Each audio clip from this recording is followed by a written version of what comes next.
Okay, I think we're live. Awesome.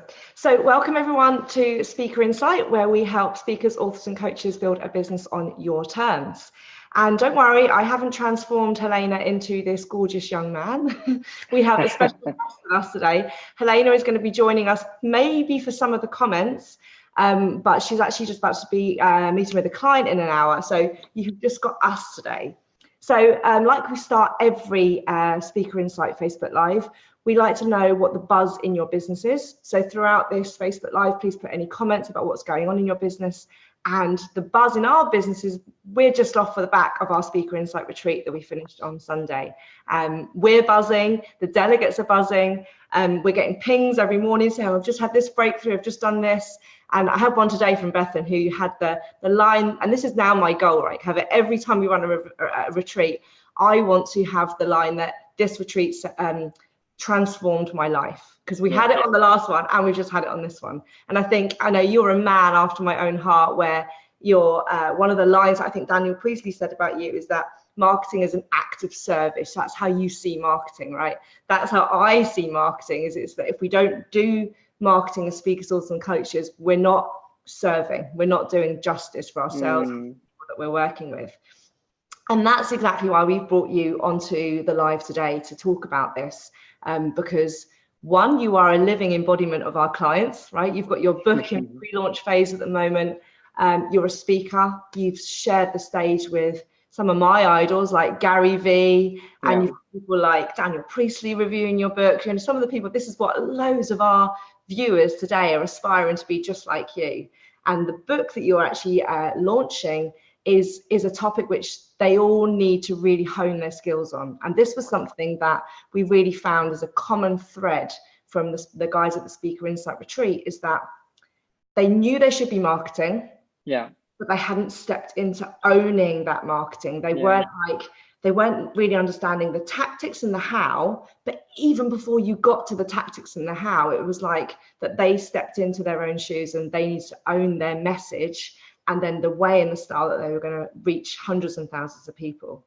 So if anyone wants to connect with anyone that's been to the Speaker Insight Retreat and find out what went on and pick their brains, I am just putting the link to our Connection Hub Facebook group in the comments so that you guys can join us. We do lots of resources, lots of stuff in there at the moment. Something we just ran was an avatar challenge, which I know is one of the sections of your book about finding your ideal client. So come and join us in the Connection Hub if you're not part of it.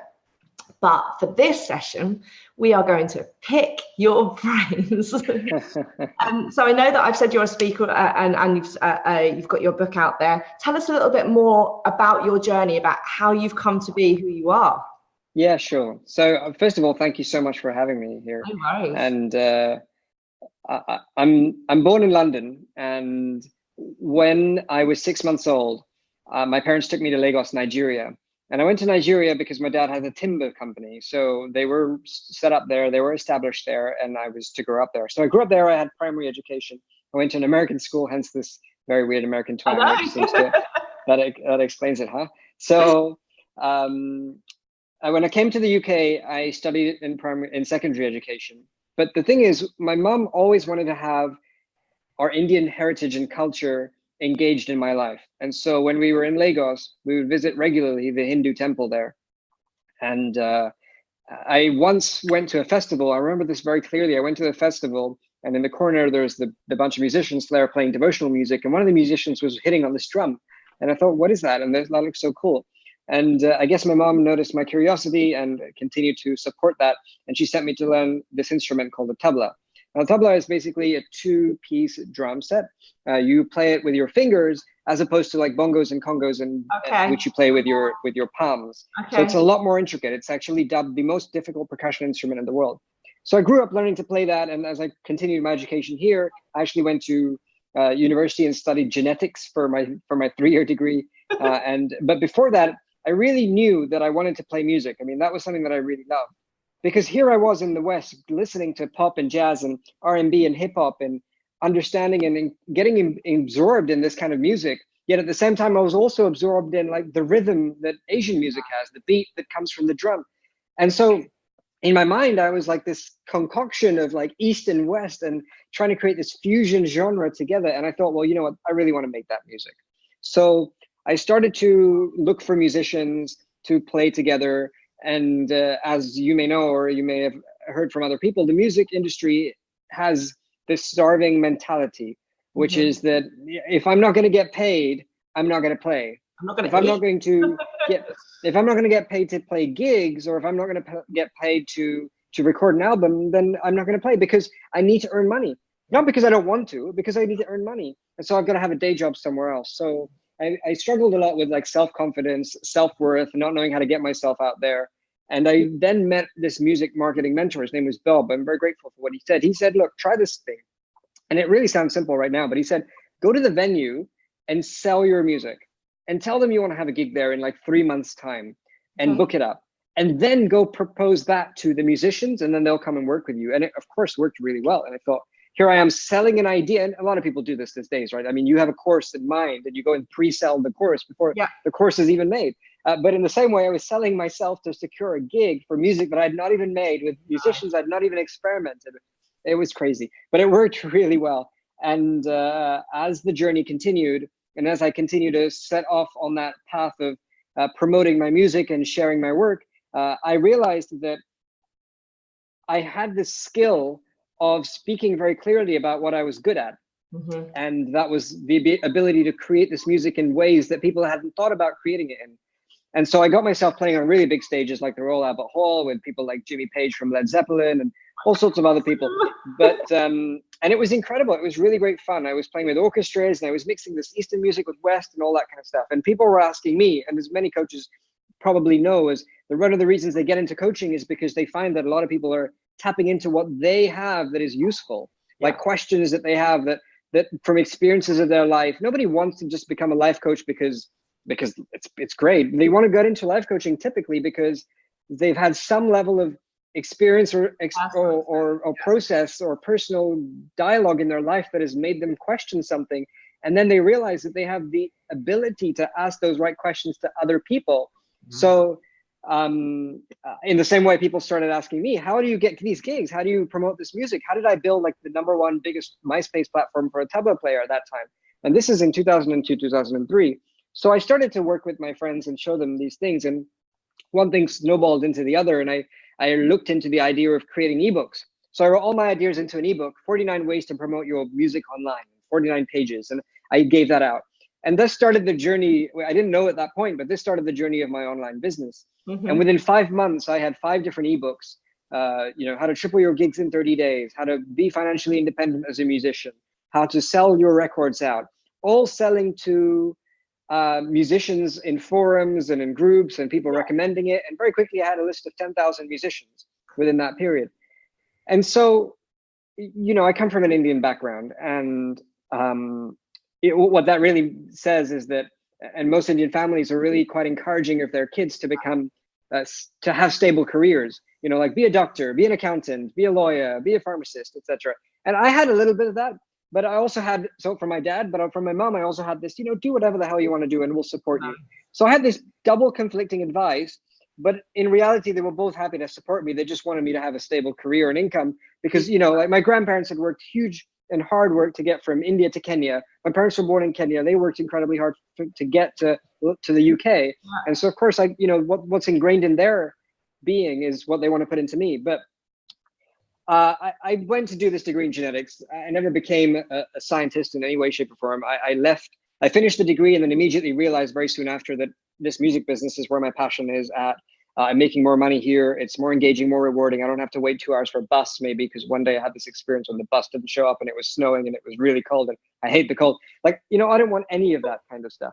So basically, to cut the story short, from 2005 to 2010, for 5 years solid, I ran this business. We had 35 different products, ebooks to CDs to DVDs to coaching programs, membership sites, online courses, online meetups, physical meetups. And I had a database of 120,000 musicians that I developed. And it was doing very well. The business did well. And, I had a few people in place. One of the biggest learnings I had was how to let go and not because many entrepreneurs face this. And the challenge is there's so much to do and I'm the only one who can do it because it's my baby, because I'm really good at it. But the truth of the matter is that, like, unless I am willing to let other people into the business and take over a few different areas of work, I'm going to be working 16, 18 hours a day, which I was. And it can only grow as big as them, right? That it can't... Exactly. But what I knew then was that, or what I understood at that point was, okay, you know, I want to go traveling. I'm going to go for a year. In order for that to happen, I booked the flights so that I had to put my business in order, which meant that I had to have people there working. But at that point, my mentality was, it doesn't matter if the people aren't as good as me. Right now, my mentality of hiring, just so you know, is that I want to be the least educated, least smartest person in my team, or at all times in every discipline, because I feel that's the only way we can really push the vision further out as quickly as possible. So 2010, I went traveling for a year. I came back and I was invited to speak at a lot of marketing and social media and business conferences in the UK. You know, I spoke to like 600 people, 700 people. That's why I first met you, was at one of the big marketing, internet marketing.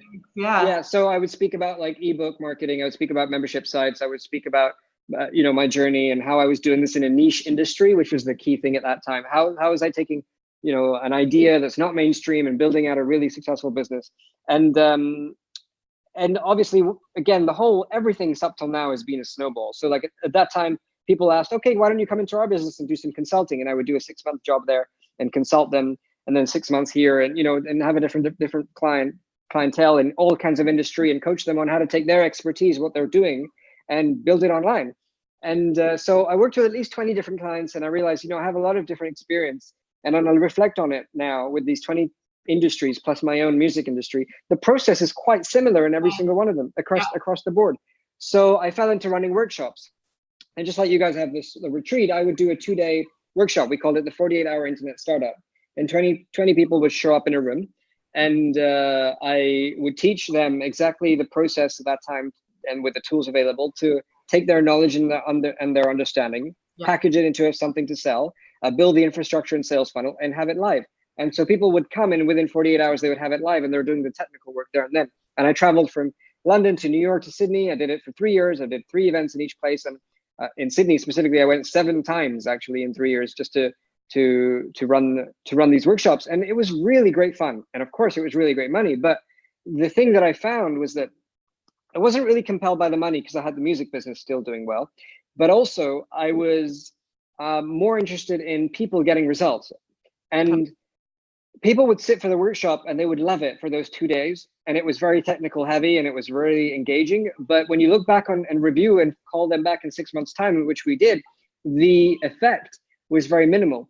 Now, I don't know whether that's because they had so much engagement at that time and so much information and life got in the way, or maybe I wasn't sharing it in the best way possible. So I decided to stop that. And it wasn't really the thing that engaged me, but I thought there's got to be a better way, because what I really love is to take someone and show them how they can share their work with the world, because that's when they feel great joy, and that's when people get helped. And that's when, you know, when everyone's doing something that's truly joyful to them and they're feeling it joy, the world is resonating at a different level.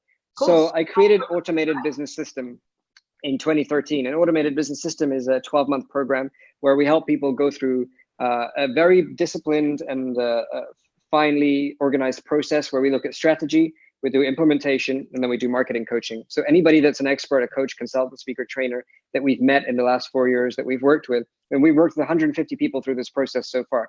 We've taken them through strategy. So like, what's different about you? Who's your avatar? How do you plan your product? How do you plan your branding? What's your sales funnel look like? Then we have a team, because there's 9 of us. We have a team that actually does all the implementation, the design, the copy, the filming, the production of the course, everything basically. And then there's the whole marketing piece, which is guiding them on paid advertising, guiding them on social media, guiding them on content marketing and partnerships. And it's been really great. And I guess it brings me to today, which is that I feel like working with the consulting clients I had, doing all the workshops and doing 150 projects over the last 3.5 years, and everything is very much like a skeleton. Like there is a skeleton behind every single business, which I've been able to find. And I look at every big company and every small company and every large individual and big social media personality and an individual who's just starting out. And the framework for building an online business is very much the same. Like your business isn't different. Your discipline, your industry might be, but your actual framework of how you build it online isn't. So I thought, well, what am I going to do now? And it's about time. I've been doing this for like 12 years. Let's write the book. So I wrote this book. It's called Don't Sleep on It. turn your passion and expertise into a profitable online business. And it really just walks through the entire process of how to take your idea, what's really good about you, what you know, and how to unleash that in the world using the online process.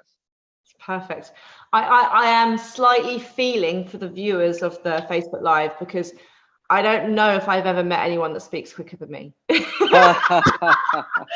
you and me together without the Helena here to I love it. You're the passion and what you talk about, it comes through, and you just can't help just on that topic, I went last week to record the audiobook for this book. Yes, I saw on your Facebook. So I went on Tuesday to do the audiobook, and I thought I'd be done in a day, and I wasn't. So I booked some more time on Thursday. And so in total, I had 12 hours. And the audiobook has to be recorded at perhaps half the speed I'm speaking right now. Yeah.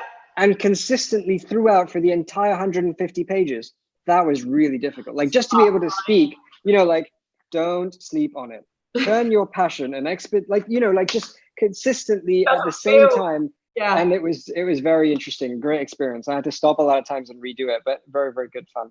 Yeah, people often think that doing the audio transcript of the book, well, it's really good, but to keep it's the energy, right? To speak, have the tonation, the passion in your voice, but keep at that speed. So it's definitely a skill. And of course, like on Audible, people can increase the speed, right? So that's why you have to do it that slow.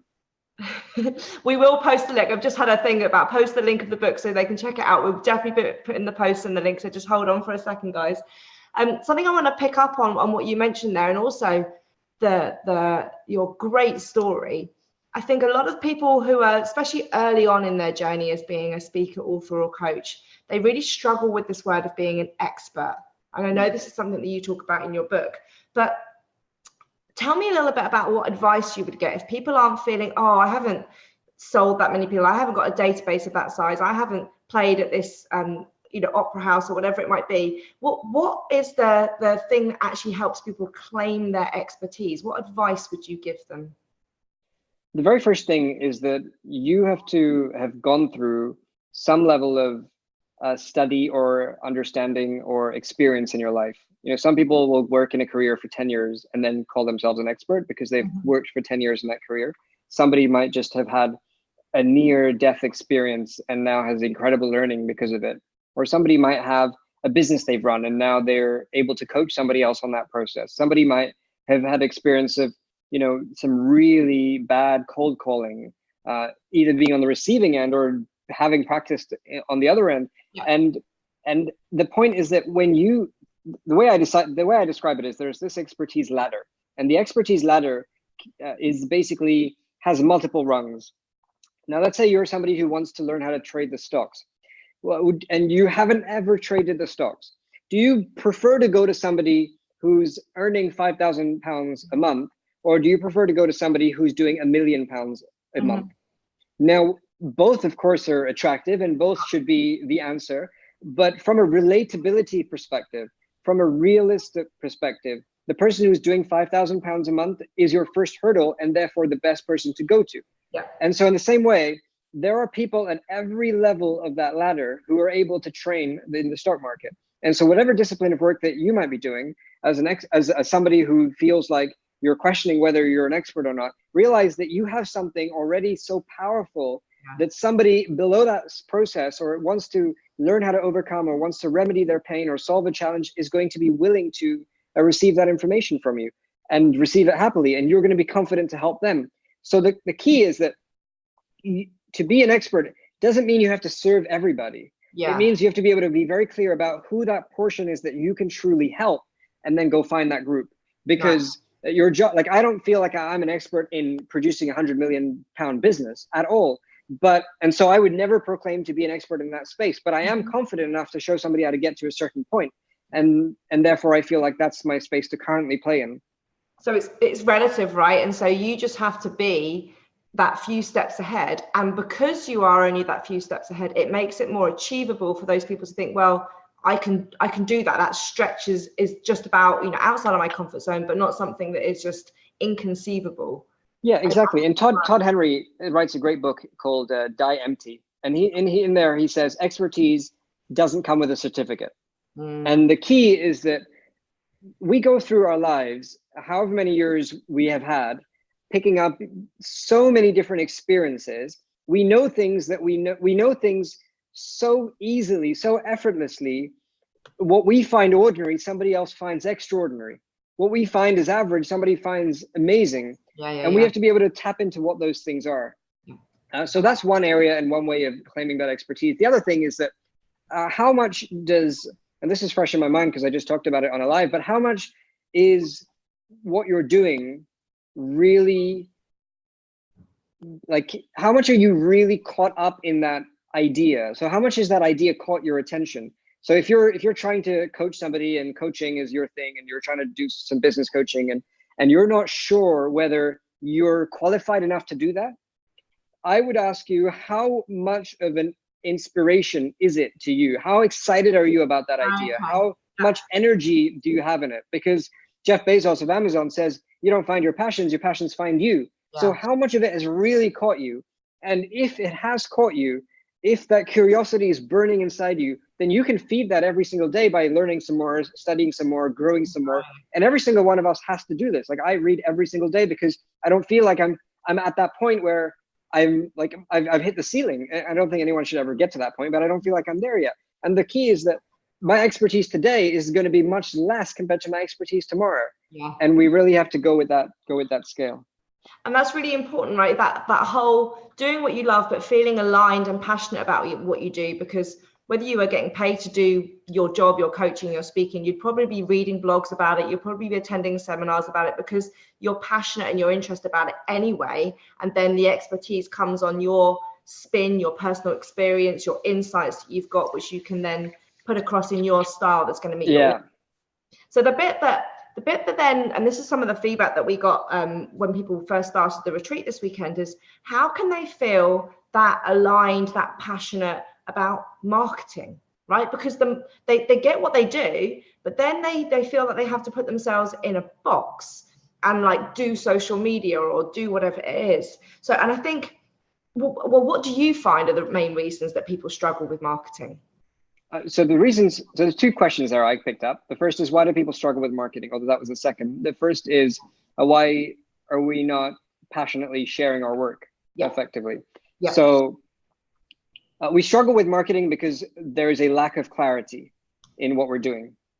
And it really is as simple as that. Like, the more clear you are about who you want to serve and what kind of transformation you want to bring in their life, the easier it's going to be to decide what to share in your marketing.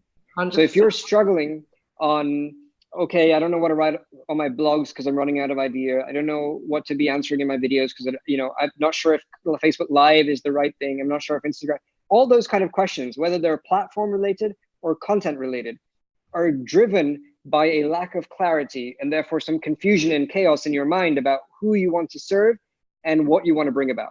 Yeah. Nice. And so your job is to be able to set aside some time every week with yourself, with your journal, to repeatedly get clearer on your target audience and the process you take them from. Like, I call it the mapping realities, from their current reality to their ideal reality. Every single person you work with is currently somewhere in life and they want to go somewhere in life, and your job is to take them there.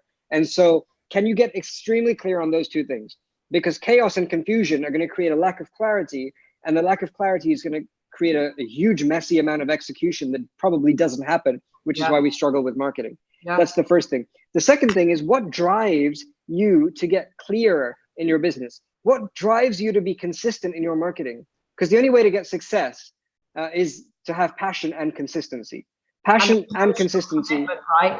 Exactly. And that comes from the passion. And passion is born from curiosity. So your ability to be curious every single day about your customers, every single day about how you can even push the next client further, quicker to their goal. Your constant questioning in your mind about how you can be better to serve them better because you now know them better is birthed from a place of curiosity, but it's going to drive you further.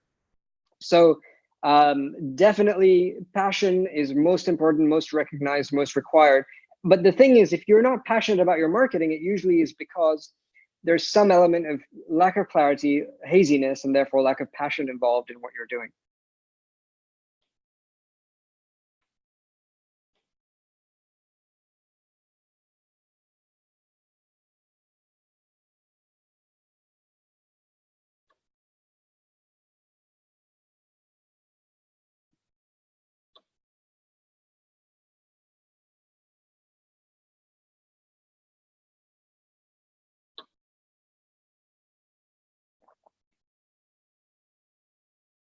So it looks like Callie's left the meeting, and we're going to pause until she gets back on. So I don't know if we're still live on Facebook, and I'm just sharing this just in case, but we'll get her on very quickly.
Hey, Kavit, are you back? I'm here. I'm right here. Sorry, I have no idea what just happened then. Let me just make sure that we are live still on Facebook. You were in mid-flow as well. I'm so sorry. That's okay. That's okay. It just froze. I mean, it just froze completely, and then you dropped off, and then I told everybody that I'm here, but I'm going to pause because you're going to join back very quickly. Okay, it does. I think that we're back on. So let's pick up where we left off. I'm so sorry about that, hun. So you were saying about the people that they struggle with marketing, and I think we were cutting off just as that you did the bit about being passionate about what they yeah. So passion plus consistency is required for success. And when I think about why people aren't consistent with their marketing, it's usually because of a lack of clarity. But what's driving you to not dig out and find out the way and stay consistent with it? Because you're saying, why are people not passionate about their marketing? Yeah. And I think really it's because I just don't understand. Like, if you're truly passionate about your idea, about what it is that you do, about the results you bring to somebody, if you're infected by it, then how can you not be passionate about sharing it with the world? Because you have a responsibility to do that.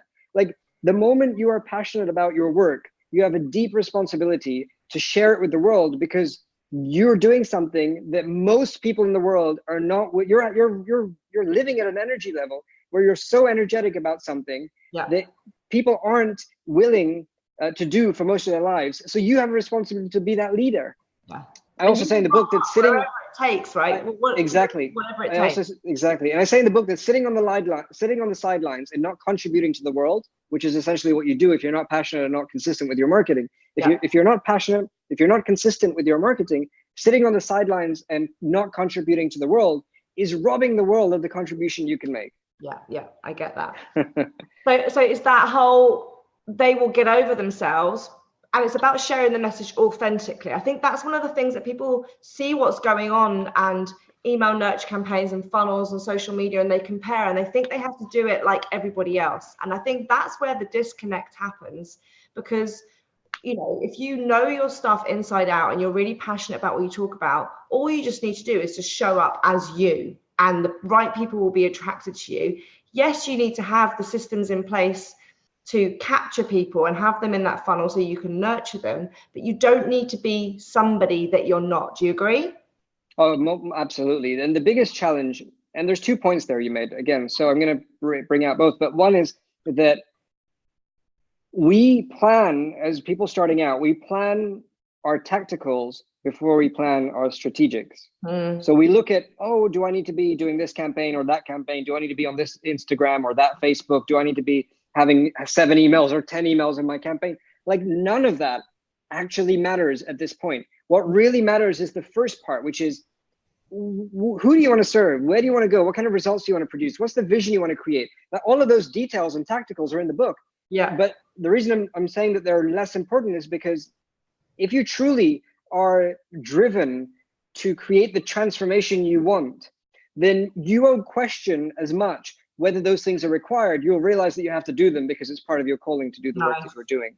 Nice. So I think that's very important. But I think an underlying every single thing is 2 things. One is you're being truly authentic. You're sharing work that really is in your heart, that matters. You're forgetting about being a perfectionist. You're sharing it as it comes. That's the first thing. And the second thing is your product, your coaching, your work that you do is really producing results. It's world class. It's amazing. Like all those 2 things are foundations, because anybody with such great passion can share work that's rubbish.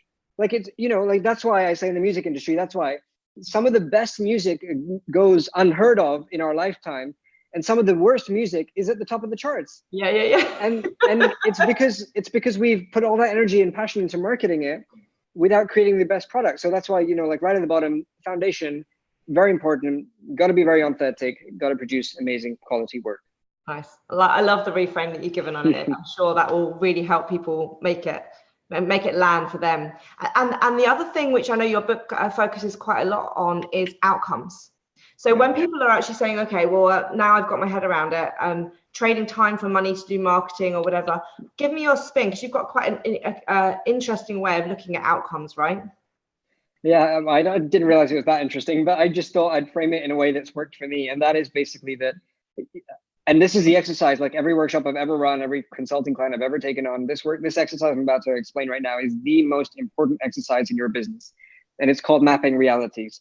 And so, and I alluded to it a little earlier, but what it says is that your clients are currently facing, and as human beings, we all face and we go through in our minds 2 different realities on a daily basis. We currently are in a space which is called the current reality. That's the reality we're living. We wake up, we realize, we wake up from a dream maybe, and we realize, and the dream may have been like in our ideal reality, which is like, I want to fit into the amazing clothes. I want to be that beach body. I want to eat healthily, and I want to look the summer part. And then I wake up and I realize that currently where I am is lethargic, overweight, and not eating the best food, and my skin isn't very clean, and all that kind of stuff. So that's where I'm currently, and this is where I am ideally. So these are the 2 realities. And as we go through our day, like we're bombarded with like over 5,000 advertising messages.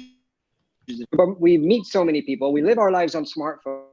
We're seeing so many different things that are telling us, you know what, you want to be here, but you're here. You want to be here, but you're here. Like, you see a signboard that says, oh, that beautiful holiday. And then your mind goes to, oh, that beach body and eating healthily and fresh fruits and living my life. And then you're like, oh, but I'm still here. I'm on the tube going to work. But what I'm saying is that you have to be very clear on what these 2 areas are. Yeah. In your potential customer, not yourself, in your potential customer. Because you may not be your potential customer depending on what you're doing. So in your potential customer, there is a current reality where you are, and there's a place where you want to go, and you have to be as crystal clear, get yourself into their shoes, feel that empathy, and really understand who they are. Yeah. That's the very next step to, okay, now I know I want to do this. I want to share my work. That is the most important thing. Now, the reason why I said it's the most important exercise is because it informs every part of your business. Knowing who you are working with, where they are and where they want to go, informs the kind of branding you do. It informs the kind of copywriting you do. It informs what you say in your videos, in your stories, in your webinars. It informs what you do. Everything. Exactly. So it's really crucial. And then obviously the next step and the next part to that is to be very crystal clear and detailed about the steps that you take to go from A to B. So like there's, point 1, point 2, point 3. What are those steps in between? And the more crystal clear you can get about that, the more you develop this sense of deep clarity in your business. And that deep clarity allows you to be very consistent with your marketing. Yeah. And those steps in between are really similar to what you were saying at the beginning of the live about being the expert, because to go from that, that overweight, bad skin, tired person to this, beach body model is sometimes too much of a stretch, right? So what's the small stages that you can say, well, this is the first benchmark, this is the second benchmark, so they can actually say there's a journey they go on, and actually I'm not going to promise you to be Beachbody in 10 days and drop 20 dress sizes, etc. It's just inconceivable. So your credibility and the achievability that they have in their mind that they can do this goes up. So and those stages, those steps inform how you create your courses. Yeah, the modules that go in your courses.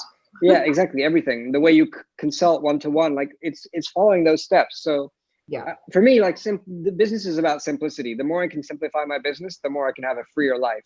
Yeah. And so I really try to concise and create everything that's most important, and that's what I've shared here. That's brilliant. So for any of those that were in the Connection Hub, we ran this avatar challenge last week where we literally went through all of these points for you to really understand who are you serving, because as it said today, it dictates your business, your copy, your marketing, your products, everything about your thing. So I'm going to pop a link here into the comments for your book so people can thank you. Grab their pre-order copy today. Do you want to tell them a little bit about your pre-launch?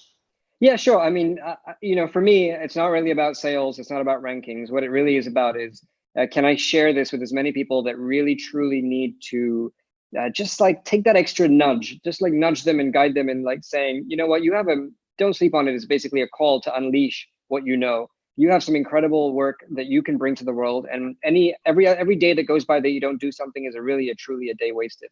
So, in order to engage people to purchase the pre-order copy, we're creating a bunch of bonuses. In the book, we talk about this customer profile process. We talk about this mapping reality thing that I just explained, the current reality. We talk about the course creation process, and all of them have worksheets attached.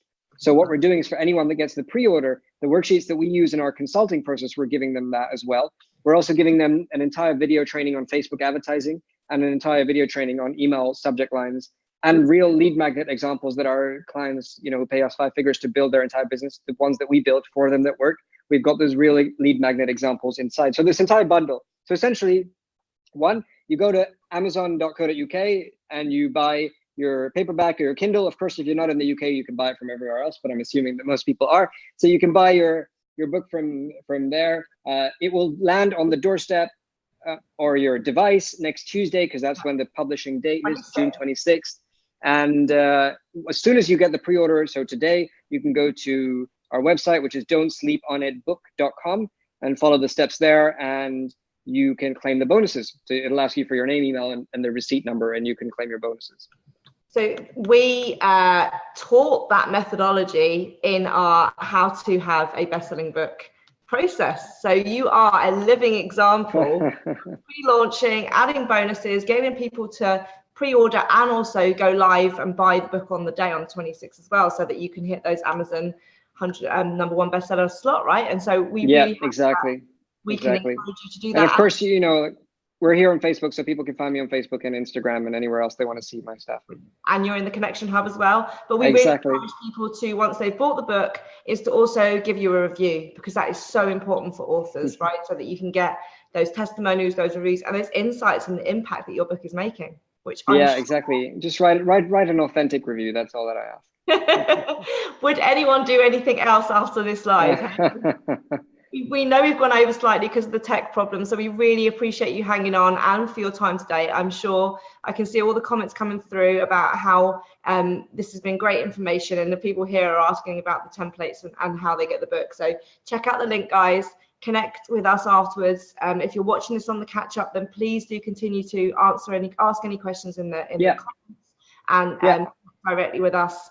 And I'll come in and I'll check the thread in the comments if anyone wants to ask anything after as well. Yeah, absolutely. Really. So you're flying off to the States tomorrow to go and do some amazing gigs and be interviewed by some just tell us one of those little insights when you leave. I'm still in the book promotion mode this week and next week. And so, I feel like I've spent 2 years writing this book. I've got to spend at least 3 weeks giving it everything I can to promote it. So going to New York, I've lined up 3 big interviews.